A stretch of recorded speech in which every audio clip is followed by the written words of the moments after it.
Hello guys, and welcome to another Sega Genesis Nintendo Switch Online showcase video. And today they added 4 new games here. I've actually only heard of 2 of them here. I'm not too surprised since for this era of video game history, I'm more well-versed in Super Nintendo, but there are a lot of Sega Genesis games that I like. But overall, I feel like the selection so far has been pretty solid. So I definitely feel like some of these games that they're adding here look pretty good, and some of them that I heard of definitely look pretty good. But yeah, Ghouls and Ghosts. I think I have played this one before, quite a while ago. I've definitely played Ghosts and Goblins, because this is actually the sequel to Ghosts and Goblins, which is an arcade game, an NES game. The Ghosts and Goblins is really hard, and I assume this is also hard as well. Actually, I think I've played Super Ghouls and Ghosts, but I'm not sure if that's the same game or like a sequel.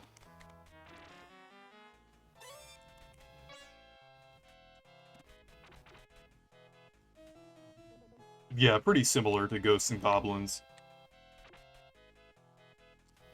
Though I would say the controls are not quite as clunky this time.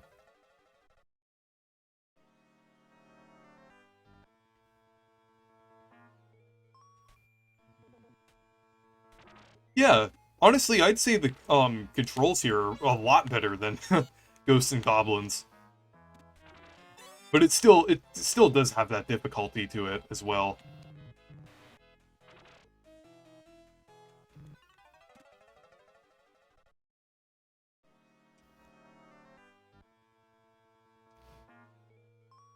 But yeah, I think it's pretty good overall. Pretty solid selection here, especially since we have Ghosts and Goblins on the NES service, and then Super Ghouls and Ghosts on the SNES service.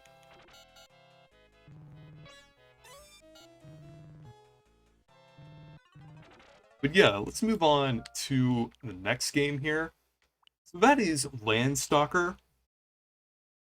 So yeah, I haven't heard of this game specifically, but from what I've seen in the trailer, it kind of looks like either an action RPG or action adventure game. Though I assume it's kind of like a action adventure game, maybe some platforming elements in there.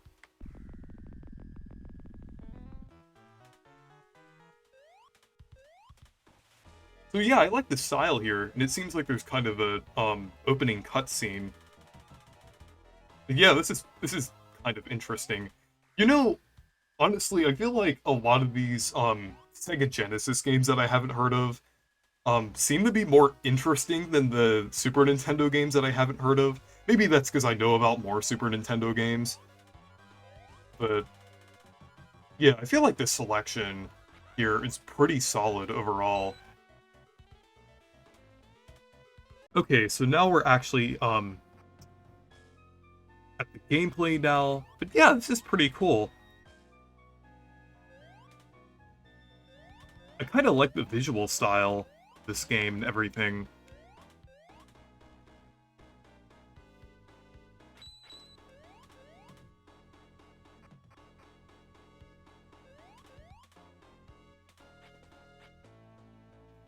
But yeah, it seems mostly kind of like a action-adventure game with some RPG elements.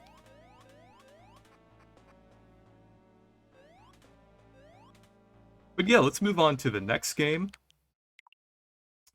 So the next one is Crusader Absent. And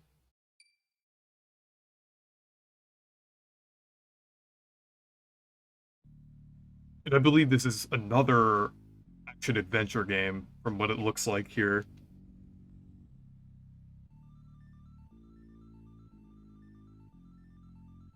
Okay.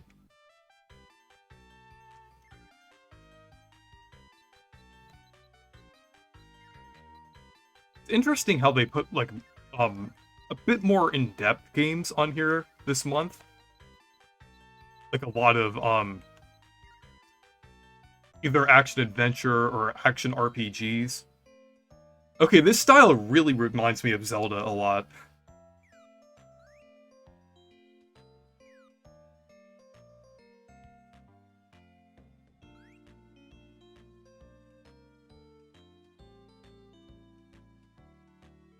I mean, it kind of also reminds me of a lot of 16-bit era JRPGs as well. Okay. Yeah, the style does remind me a lot of Link to the Past here, as well as like some JRPGs as well. Um but that movement looks pretty cool. The animations look really nice as well. But yeah, this style is pretty cool.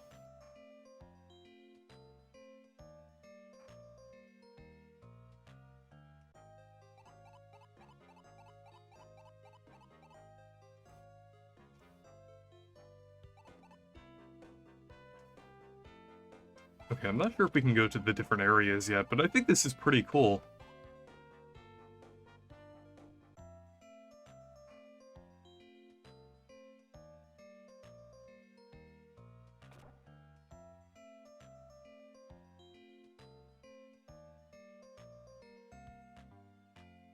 But yeah, the game selection this time is definitely pretty interesting.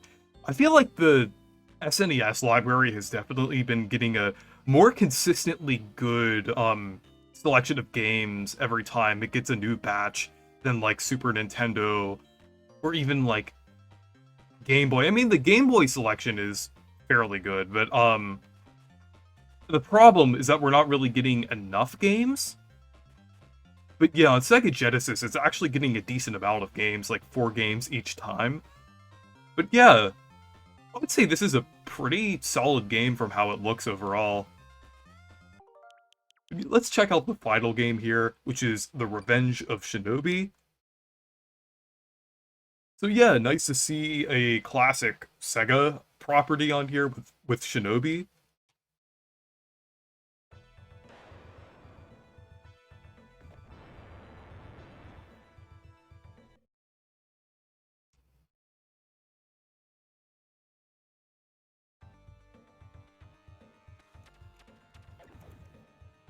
But yeah, pretty cool to have this on here. I haven't played many games in this series, but it does look pretty cool overall.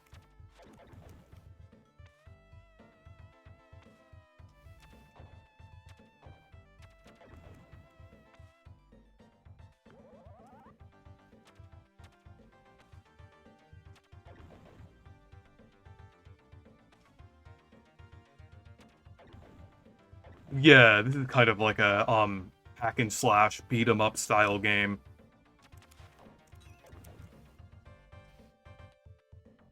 But it's pretty fun overall.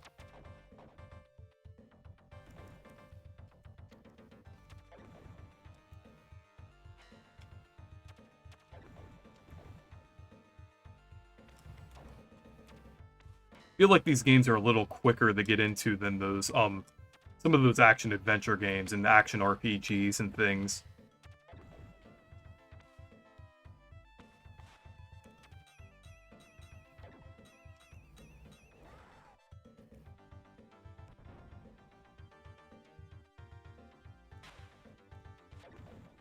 But these games are more heavily focused on the action and things, so they're quicker to get into.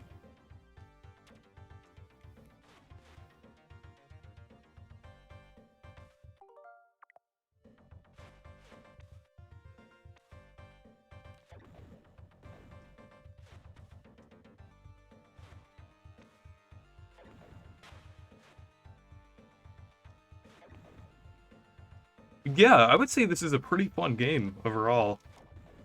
I feel like most of these are kind of worth checking out.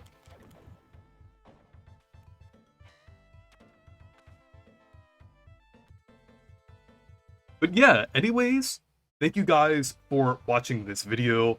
Make sure to leave a like and subscribe for more, and make sure to check out my Discord server if you want to. Goodbye.